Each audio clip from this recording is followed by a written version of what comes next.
Well,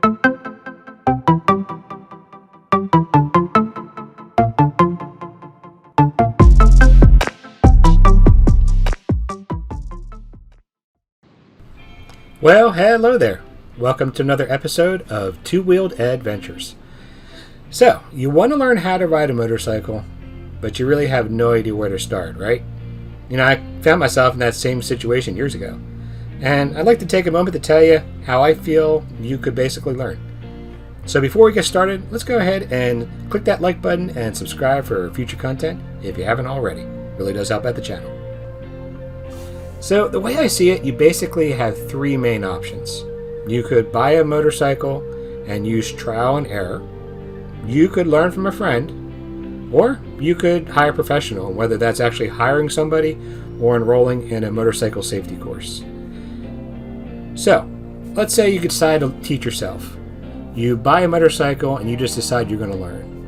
And there's actually a lot of information on YouTube, and you can also, of course, get a book or multiple books. I think both are really good. And if you've ever ridden a bicycle before, you actually have an edge. After all, a motorcycle is really just a motor or an engine on a bicycle. That's how they all started out after all. And once you get past the extra controls you have to learn, the really only two big differences is the weight and the speed. Sure, you could do this, but I really would not recommend it. This is actually exactly how I started learning how to ride.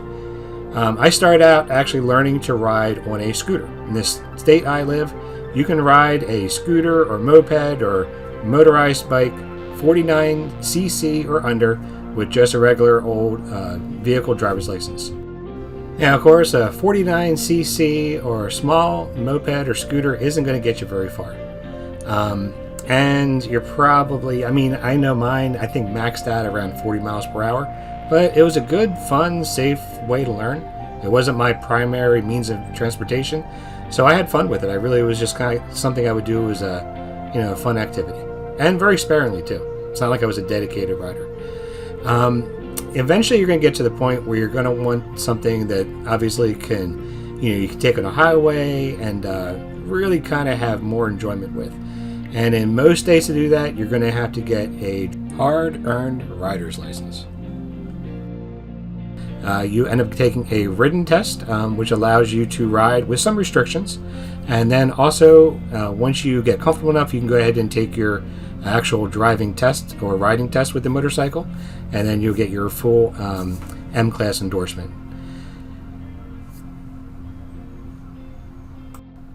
Now, before I decided to take that next step up to get a, quote, real motorcycle, I decided to go ahead and enroll myself in a safety course so I could learn. And I'll get to that in a minute. But looking back, trying to teach myself in the beginning was a serious mistake. I'm not saying that you shouldn't go online and learn as much as you can. I think that's a really good thing. But I don't think you should use that to be the main basis of how you learn. Honestly, I'm lucky I didn't kill myself, or worse. So, if you don't recommend learning on your own, what about learning from a friend? Well, if you're lucky enough to have a friend who has a motorcycle, you could ask them to teach you. This is actually how Pepper's learning right now. And in some ways, this is a really great option, because they may be patient with you and let you learn at your own pace. But here's the thing, you're relying on the premise that their knowledge is built on a solid foundation. It sounds kind of strange if someone's offering to help you learn on a motorcycle, but my suggestion is ask them how they learn how to ride, and then make your decision from there. And also keep in mind, too, that just because a person is a great rider, it doesn't necessarily mean that they're a great teacher. And one thing I've learned myself, too, is I've instructed for years and years, is that you really don't master a subject until you actually teach it to somebody else. So what that means is if you're working with someone who has instructed other people before you, you're actually gaining a lot of their own experience, not just in how to ride and their own riding experience, but also their experience on how to help different type of people learn how to ride a motorcycle. And as I mentioned, right now I'm helping Pepper to learn, but I fully plan to have her enroll and go through a motorcycle safety course. Actually, probably I'll attend with her. You can always learn more yourself every time you go through. So, if learning from a friend is also not the best option, what is? Well, if you're going to learn how to fly a plane, or to build a large complex building, or work toward discovering the cure for cancer, your best bet is to learn from a professional. Sure, you may actually be a motorcycling savant. You may start taking and off in your own motorcycle, and right away you get it. But it's pretty unlikely. And even those that are savants in a subject, they usually needed help somewhere along the way. So, in my state, in Pennsylvania, you can actually enroll in the motorcycle safety course for free. I know in other ones, there's sometimes a fee, though it usually isn't unreasonable. And I know in most insurances too, if you take the motorcycle safety course, you also get a discount on your insurance. And these courses really, when I went into this, I wasn't sure what to expect. And I'm going to go into what to expect in another episode. But it's not like you're taking that, driver's ed high school course on how to drive a car, which I took. These are so much better.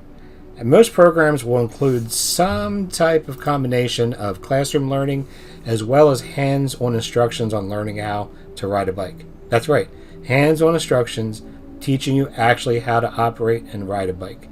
So the great part about this too is if you don't even have a bike yet, you can go ahead and take this and you can learn on theirs. And if you drop that bike, you're dropping their bike. You're not dropping yours.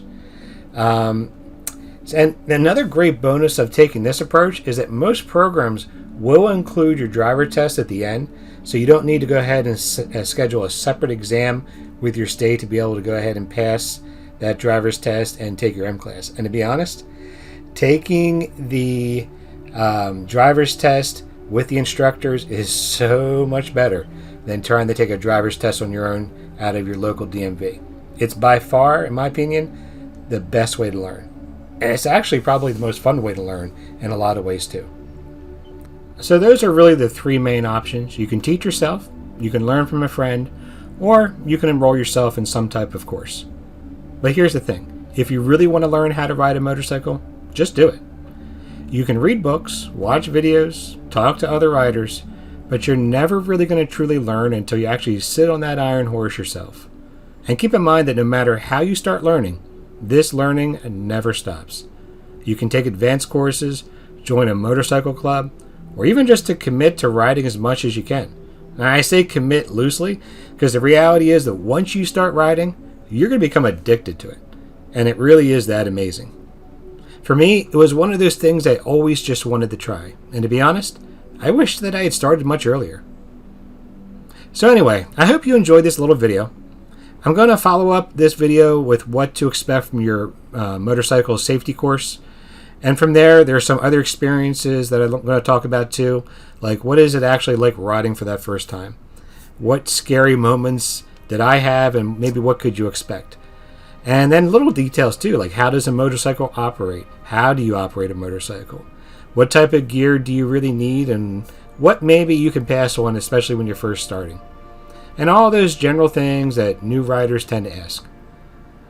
So anyway, thanks again for watching this, and especially to the end of this video.